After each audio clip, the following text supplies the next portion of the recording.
Katsito all po, Slow Down Fridays today mga kapamilya, kaya get ready dahil po isa na namang kwento ang ating titignan at babasahin. So kung titignan po natin, the joy that we have on Mondays that God is our pilot sa buhay natin. Yung Tuesday, ni-reveal ni Lord na ano ba yung pinaka-trick ni Satan sa atin. Complacency, huwag po tayong maging ganon. Third, yung Wednesday po, yung faith accompli. It is a done deal. Kaya, what we have received, the grace and everlasting through Jesus Christ is fully paid, mga kapamilya. Pero, hindi pa rin po dapat magtatapos doon. Dahil nung Thursday, kahapon, sabi po ni Lord, yung kindness of God, yun po yung magpupush sa atin pa to a holy life. Na hindi na po natin titingnan na, kumbaga yung hiya na lang po natin sa sobrang bait ng Panginoon sa atin. At hindi po yun yung magiging license natin para gumawa ng kapalpakan at mga kasalanan. Hindi po yun ang license, yung grace ni Lord, mga kapatid. No, no, no. Kaya po ngayong araw na to, bagot po tayo mag-start, ang haba na po ng introduction ko, pray na po muna tayo. Father God in heaven, good morning po. Thank you po sa araw na to. Salamat po sa buong linggo na binigyan nyo kami ng saya, binalaan nyo kami, in-encourage nyo kami, Lord, at tunutulungan nyo po kami, Lord, para po to live a holy life, Lord God, to do what is right always. And Lord, today, we thank you for this wonderful prayer na sa kahit ganito kami na hindi naman kami perfecto at marami po kami mga kasalanang nagawa, ipinili nyo pa rin, Lord, na tawagin kami. Lord, maraming salamat po sa araw na to. Samahan niyo po kami alalahanin yung araw na binigay niyo po sa amin yung kaisa-isang anak na si Jesus. We love you, Lord, in Jesus' name. Amen. So, bakit po yan? Ang title po kasi natin is A Prayer to Transform My Life. Gusto niyo po bang ma-transform? Ang tanong po, gusto niyo po bang ma-transform? Ayan po. Kaya po, ang ating verse is taken from Luke chapter 2 verse 8 to 9. Sabi po niya dito, at babalikan po natin yung kwento, sabi niya, now there were in the same country shepherds living out in the fields. Yan. Keeping watch over their flock by night. Ang sisipag po ng mga shepherd na to. And behold, an angel of the Lord stood before them.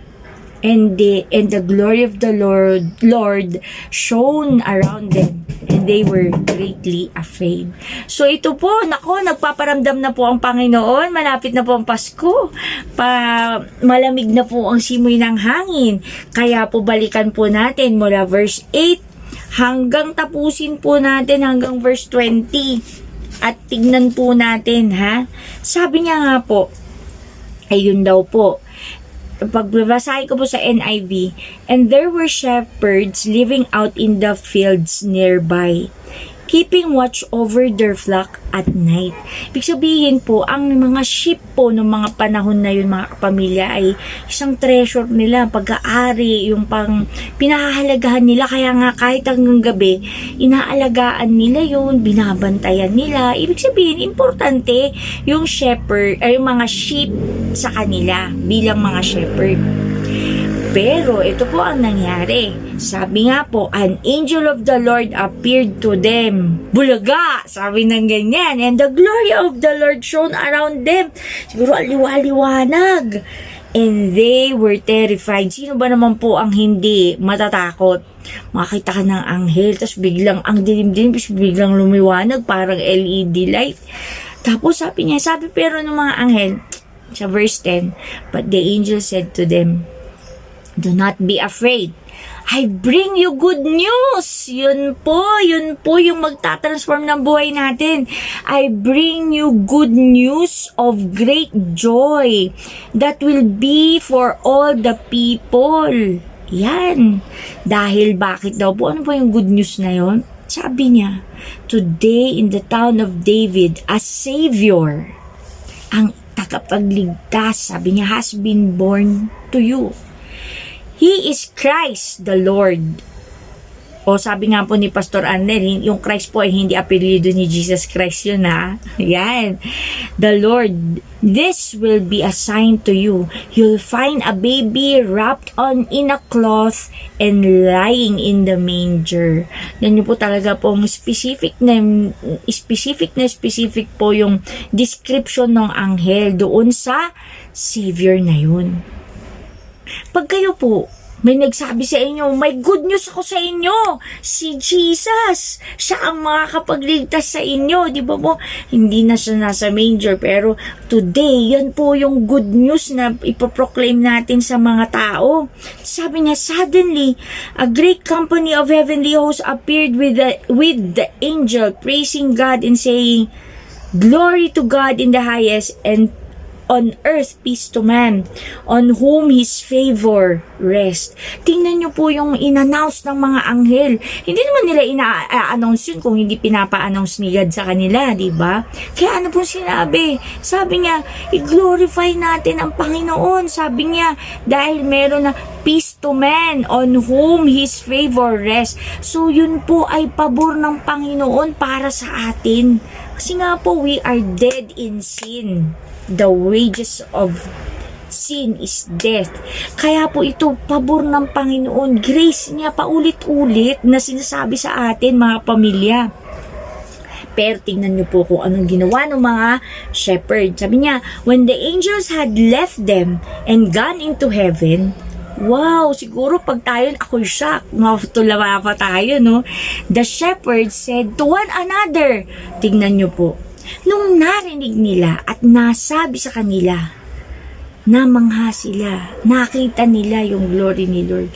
Sinabi yung good news sa kanila. Anong ginawa nila? Oh, they said to one another, yan, let's go to Bethlehem and see this thing that had happened, which the Lord has told us about. Ayan. So excited po sila. Oh, may Savior na tayo. May tagapagligtas tayo. Yeah, so they hurried off and found Mary and Joseph, and the baby was lying in the manger. When they had seen him, they spread the word concerning what had been told them about this child. So, kapamilya, ito pong mga shepherd na to, may sariling buhay.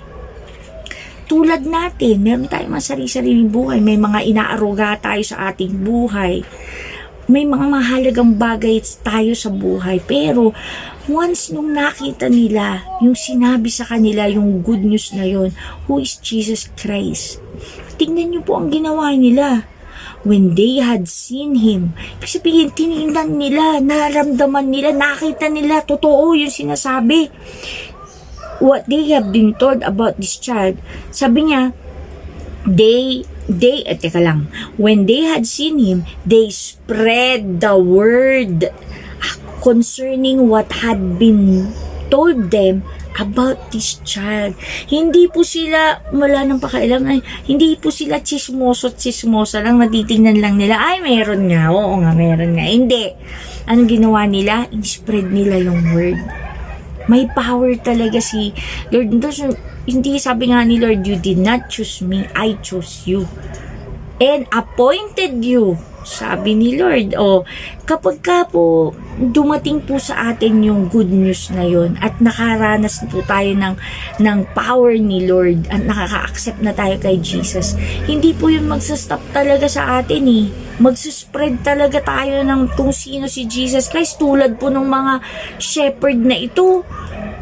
Tapos sabi niya, and all who heard it was amazed at what the shepherds said to them.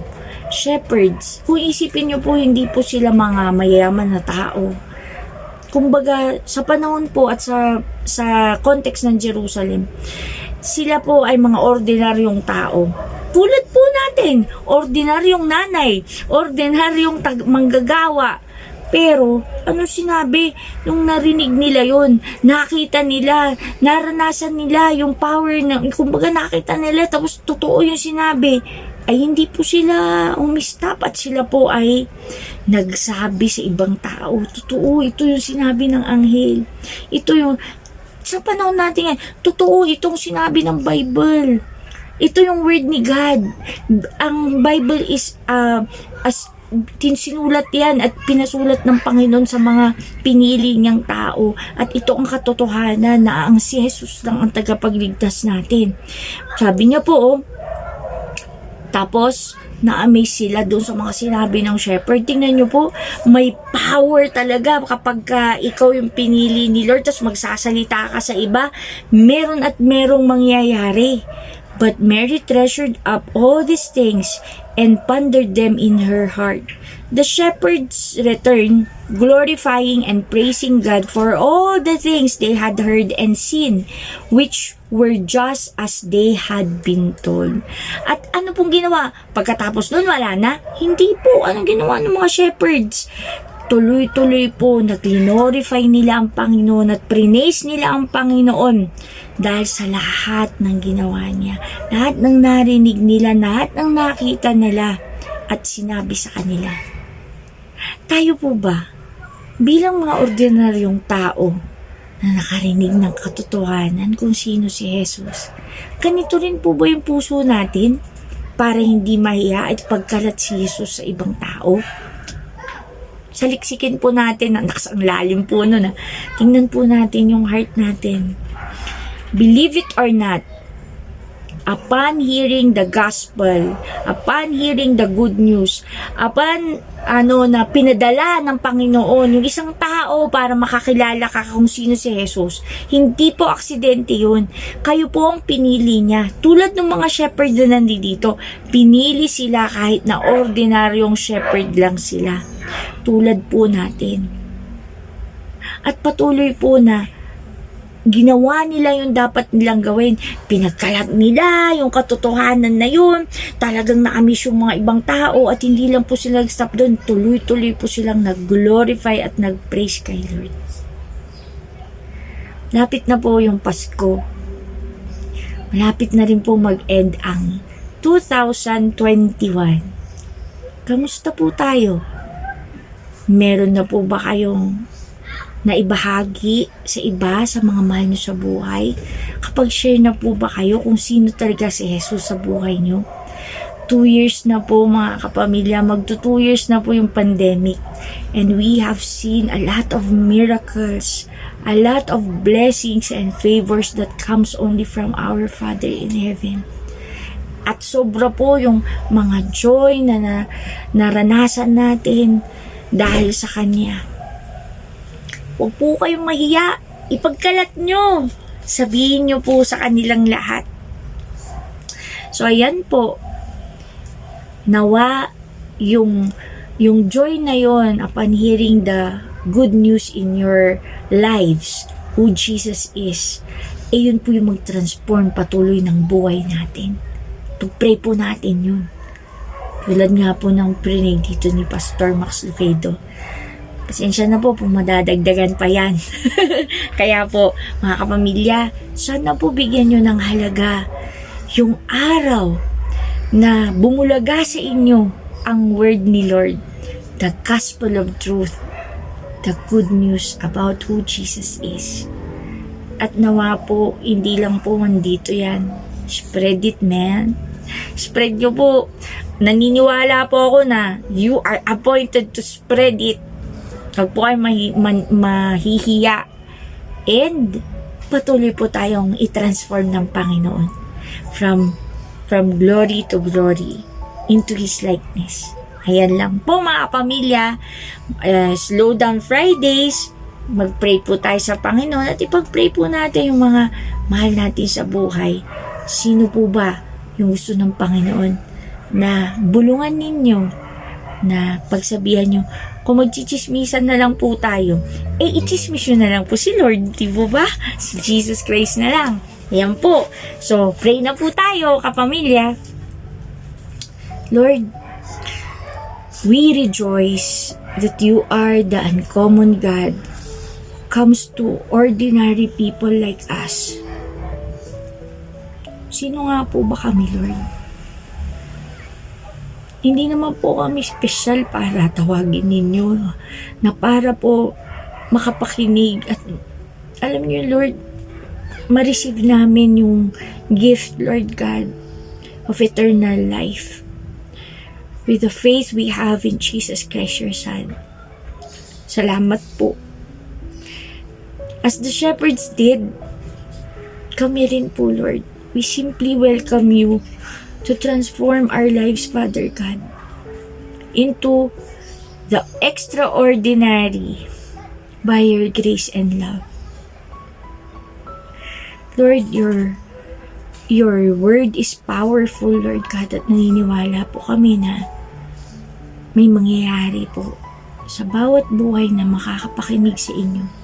Kaya po, Lord, tulungan niyo po kami na kung sino man po yung mapadala niyo sa buhay namin, magsalita lang po kami, Lord.